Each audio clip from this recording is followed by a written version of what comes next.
Assalamu alaikum. My name is Mahmoud Akbar Afridi, and today I would be teaching you about punctuations. Punctuations are the main uh, things, are the main components of English language, which indicates that what a person is saying, and learning it is very compulsory because whether you are writing a formal or informal writing, so you have to include your punctuations. So punctuations are usually, like you could say, there are some marks, uh, like marks which you put, and they show that what does specific thing means. So now let's start with using a full stop. You all might know about full stop. Full stop, in usual cases, like in 90% of the cases, we put a full stop when we end a sentence, when we end what we want to say. But in some other cases, we also put full stops, then which I would be telling you in coming things. Okay, the use of a full stop after many abbreviations is now optional.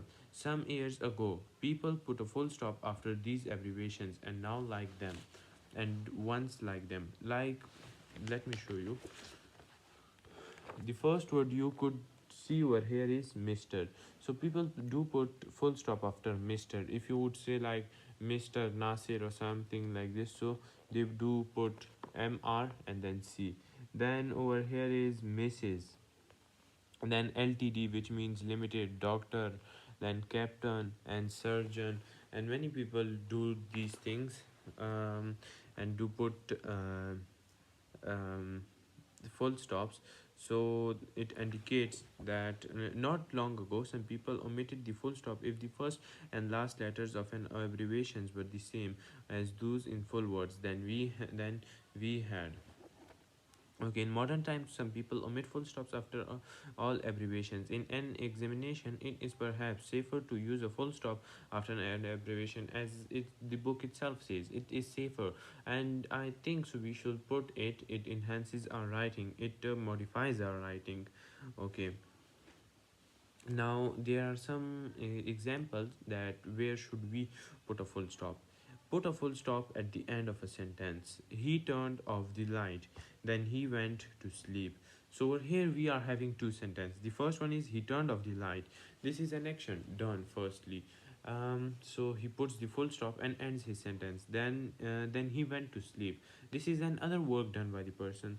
And usually teacher says that you should write small sentences in your narrative, descriptive, or whatever you are attending in your paper, because like it would there would be there would be very less grammatical mistakes in that.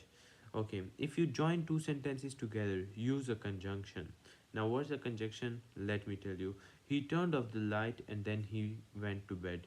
Conjunction, the word over here you could like judge it, and is the word conjunction. He turned off the light and then he went to bed. If you join more than two sentences together, put a conjunction before the last one. Now let's see. He locked the door, turned off the lights, and then went to bed. Okay, so you have to put the conjunction between two sentences. But if you want to like join three different sentences, so in the if for example you say turned off the lights, he turned off the lights, then you have to put comma, then you have to write like, then you have to say the other two things, but in between that two sentences there should be not a full stop or comma, there should be and. Okay, do not punctuate a subordinate clause or phrase as if it is a separate sentence. Wrong. The wrong sentence is, we could not go to work yesterday because the road was flooded. Now over here, we could not go to work yesterday. Then we have a full stop, and then it is because the road was flooded. But as a student, you all might have studied like for years of air English, so you might also know that over here we couldn't put a full stop.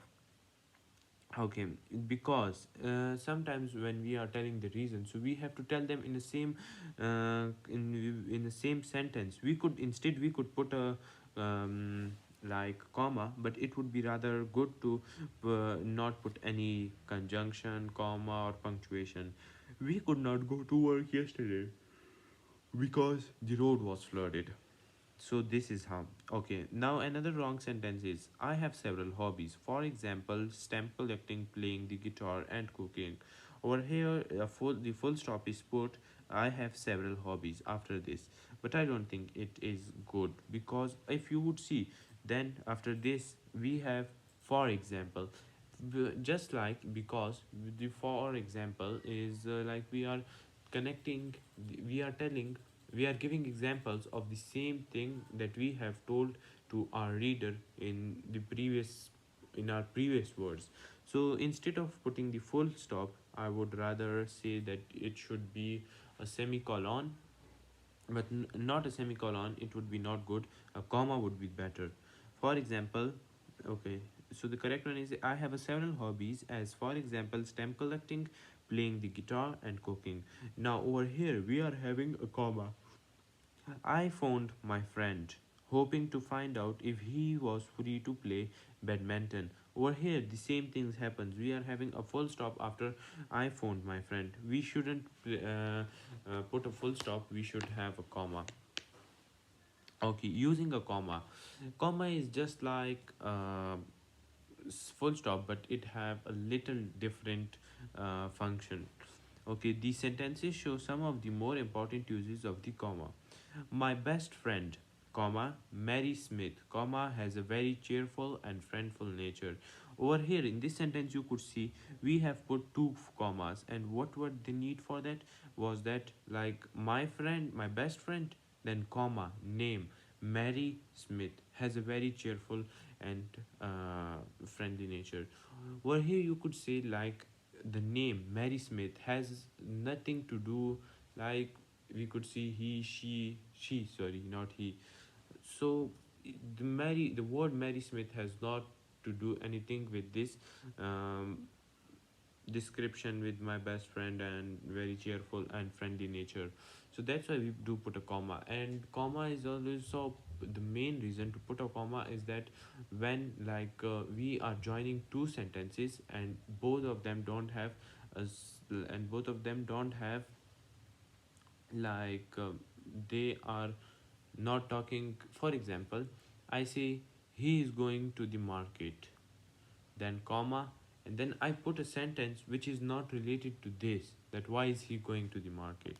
But if I would be giving example or I would be telling because why, so in this case we could also like put a comma. So this is how comma and full stop is used, and tomorrow inshallah we would be talking about semicolon, colon, and question marks, apostrophe, and all these things which are being used in our course. And there are many as well like inverted commas, hyphen, and this. So we would talk about it tomorrow.